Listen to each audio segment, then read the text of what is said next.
Gdzieś pomiędzy leniwym nurtem Prosny a wiecznie sennym Gostyczynem leży Śmiłów, miejscowość, której historia sięga aż 1474 roku.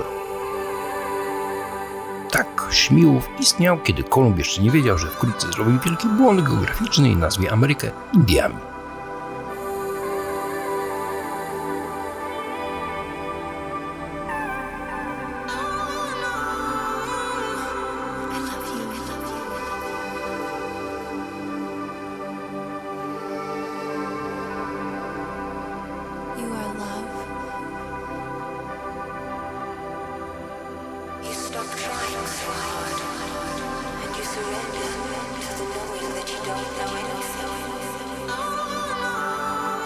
W 1579 roku wieś należała do Adriana Śmiałowskiego.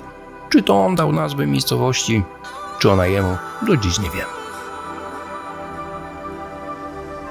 Wiemy za to, że po nim Śmiłów przechodził z rąk do rąk jak stara porcelana na targu staroci. Był Piotr Gniewosz, potem rodzina Wyganowskich, aż w końcu wypadł w ręce Jana Pętkowskiego i jego żony Anny z domu Grawy, ostatnich właścicieli dworku, którzy już wtedy powoli zaczynali myśleć o emeryturze.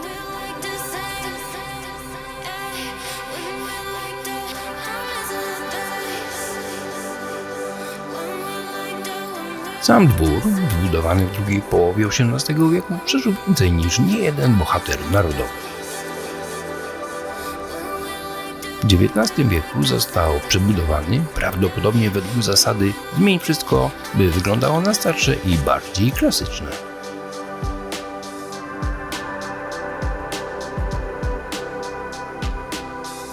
Niestety podczas II wojny światowej jego los przypieczętowały wydarzenia, które delikatnie rzecz ujmując nie sprzyjały konserwacji zabytków.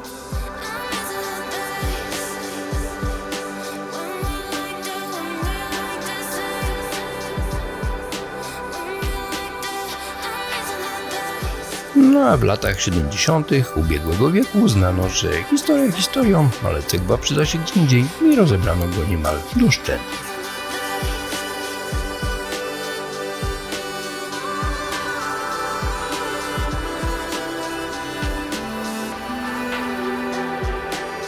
Dziś pozostały piwnice, te same, w których być może przechowywano wino, kiszą kapustę czy rodzinne sekrety oraz fragmenty murów, które wciąż dzielnie stoją, choć nieco krzywo, w zabytkowym parku wpisanym do rejestru.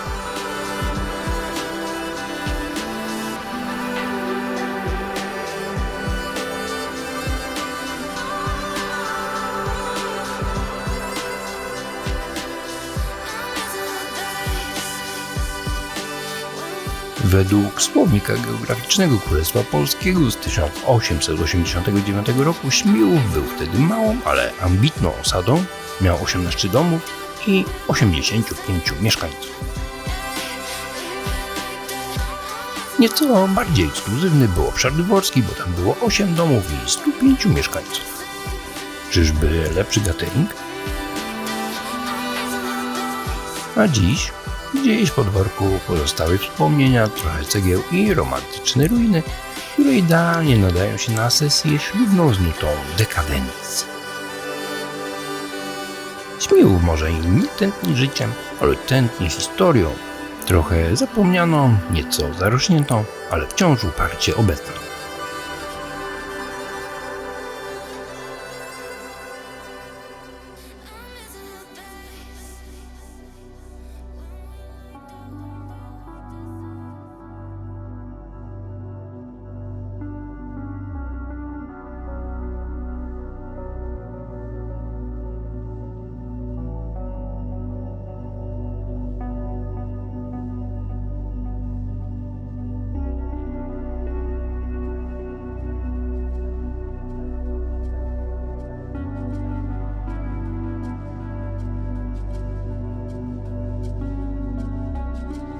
Na skraju rozlewisk rzeki Topiec, nieopodal malowniczego wyżeńskiego kościoła, wyrasta samotna wieża dawnego zamku. Z pozoru ruina wygląda zwyczajnie, ale każda cegła tej twierdzy ma do opowiedzenia swoją historię. I ta opowieść jest o wiele bardziej barwna i pokręcona niż wam się wydaje.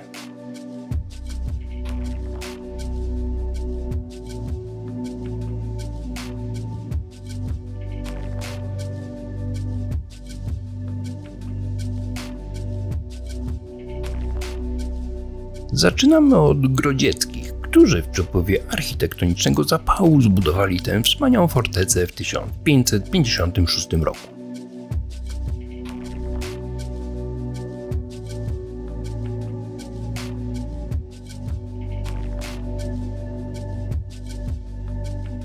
Ledwie kilka lat później zjawił się tu sam Stefan Batory, król Polski, po polowaniu w pobliskim Uniejowie.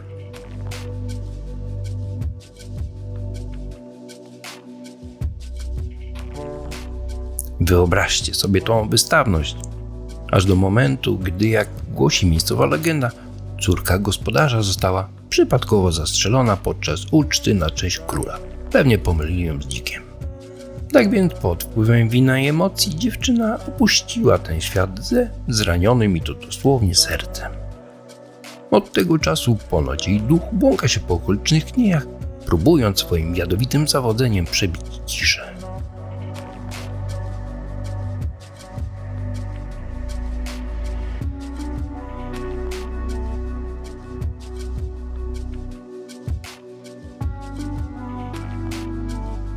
Jednak nie samą strzelbą człowiek żyje.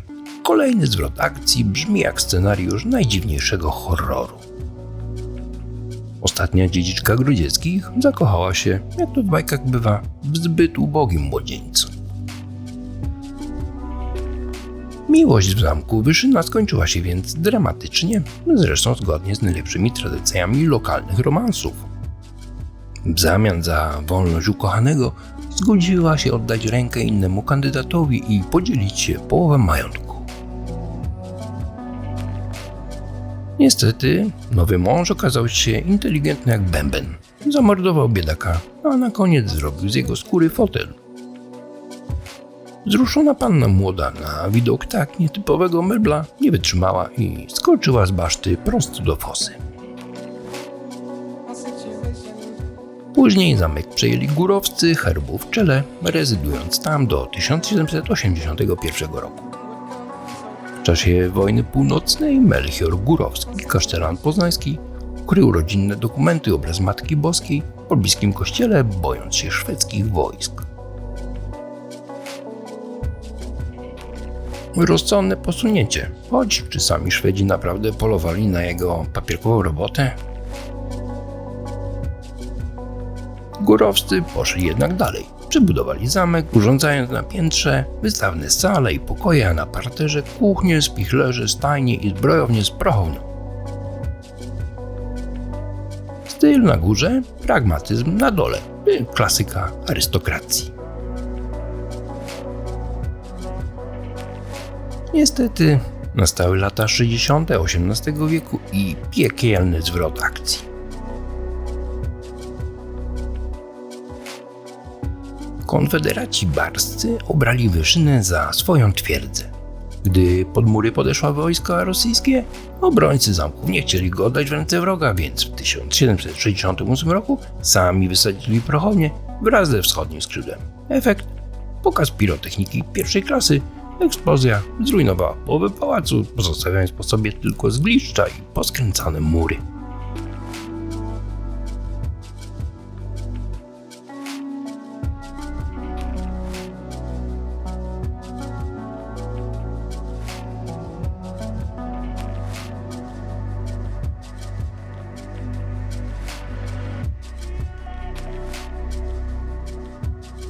Potem przyszły powstańcze konsekwencje. Syn ostatniego Górowskiego, hrabia Władysław, wziął udział w insurekcji kościuszkowskiej i skończył w carskim lochu, tracąc przy tym wszelkie prawa do majątku. Od 1781 roku zamek stał już pusty i coraz bardziej wpadał w ruinę. Na początku XIX wieku miejscowi gospodarze wpadli na genialny pomysł, No bo po co kupować cegły, skoro można je zdobyć za darmo? I tak oto zamek, który gościł królów i przetrwał wojny, skończył jako fundamenty stodoły. Ironia aż do bólu.